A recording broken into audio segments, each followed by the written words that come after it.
তারা গণহত্যা করে তারা গণশত্রুতে পরিণত হয়েছে। বাংলাদেশে এই গুম খুন দুর্নীতি লুটপাট অর্থ পাচার ইত্যাদি করে তাদের রাজনীতি করার আর কোনো সুযোগ নাই।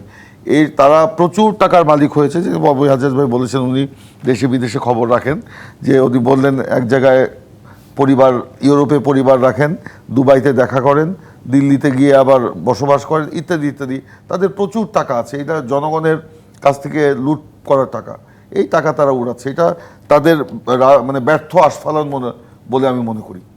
আবার ভারতীয় সংবাদ প্রিন্টকে দেয়া সাক্ষাৎকারে এটিও উঠে এসেছে যে তৎকালীন আসলে স্বরাষ্ট্রমন্ত্রী যিনি ছিলেন তিনি স্পষ্টভাবে বলেছেন এখানে বিশ্রাম নিতে আসেনি, এখানে বেঁচে থাকতে এসেছি। এবং তিনি এটাও বলেছেন যে এবং আওয়ামী লীগের লড়াইয়ের জন্য প্রস্তুত, আগামী লড়াইয়ের জন্য তারা প্রস্তুত হতে এসেছেন।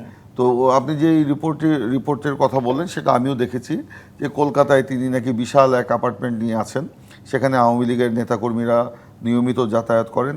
এবং এই লোক আপনার দিল্লিতে যান, দিল্লিতে গিয়ে সেখানে সামরিক বেসামরিক মানে ভারতীয় কর্তৃপক্ষের সাথে তার বৈঠক হয়। সেখান থেকে নির্দেশনা নিয়ে এসে তিনি আবার কলকাতায় বসে সেগুলো নাকি আপনার মানে তাদের দলীয় বার্তা পৌঁছে দেয়।